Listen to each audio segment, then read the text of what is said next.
Pulmonary function test, इसको spirometry भी कहते हैं। ये कुछ इस टाइप के दिखने वाला इंस्ट्रूमेंट होता है, उससे एक मीटर अटैच्ड होता है और ये मीटर कंप्यूटर से अटैच्ड होता है। इसमें पेशेंट को बोला जाता है कि इस माउथपीस के थ्रू, यहाँ से इसके थ्रू आपको ब्रीद इन और ब्रीद आउट करना है, और हमारे लंग्स में कितनी हवा जा रही है और कितनी हवा लंग से वापस आ रही है उसको मेजर कर लिया जाता है।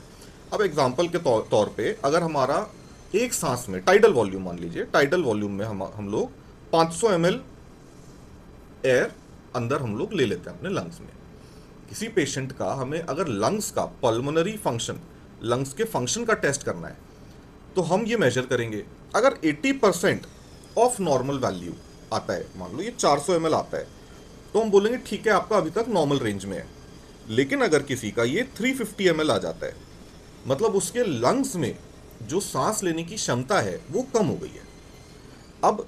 इस टेस्ट को ऐसे तो करा ही जाता है विदाउट मेडिकेशन, इसको मेडिकेशन के साथ भी करा जाता है, मतलब स्पायरोमेट्री विथ ब्रोंको डायलेटर्स भी करा जाता है।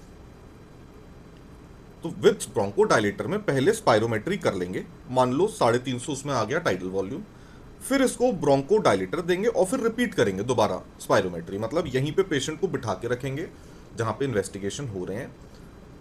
5-10 मिनट के लिए उसको नेबुलाइजर दे देंगे ब्रोंको डायलेटर के साथ, और फिर उसका दोबारा करेंगे। तो हो सकता है ये 500 ml हो गया हो या 400 ml हो जाए, तो हमें ये समझ आएगा कि ब्रोंको डायलेटर का इफेक्ट कितना आया और उससे कितना हम नॉर्मल के पास इस पर्टिकुलर पेशेंट के लंग्स को ला पाए। हमें इससे ये भी पता चल जाता है ब्रोंको डायलेटर का कितना इफेक्ट है और कितना नहीं है। इसमें एक चीज आपको याद रखनी पड़ेगी कि ब्रोंको डायलेटर्स, अगर आप पेशेंट एडमिटेड पेशेंट है और आप उसको ब्रोंको डायलेटर्स दे रहे हैं, तो इस पेशेंट की जांच ऐसे में मोस्टली अर्ली मॉर्निंग करा ली जाती है कि रात में उसको ब्रोंको डायलेटर का नेबुलाइजेशन देके आपने सुला दिया, वो सुबह से उठा, अर्ली मॉर्निंग उसको हमने नेबुलाइजेशन नहीं दिया, उसकी मेडिकेशन होल्ड कर ली है, उसको हमने पीएफटी के लिए भेज दिया मॉर्निंग में 8 AM 9 AM, और फिर वहीं पे उसको ब्रोंको डायलेटर देके पीएफटी उसका स्पायरोमेट्री विथ ब्रोंको डायलेटर करा लिया, और क्योंकि वहां पे डोज चला गया ब्रोंको डायलेटर का तो उसको दोबारा देने की जरूरत नहीं है, मॉर्निंग डोज टेस्ट के साथ हो जाता है। तो इस टेस्ट के पहले basically bronchodilator ideally hold कर लेना चाहिए अगर पेशेंट की सांस नहीं फूल रही है और ऑक्सीजन का सैचुरेशन बिना ब्रोंको डायलेटर के कम ना हो रहा हो तो। अब स्पायरोमेट्री और पल्मोनरी फंक्शन टेस्ट को कंफ्यूज इससे नहीं करना चाहिए जिसका नाम होता है इंसेंटिव स्पायरोमेट्री।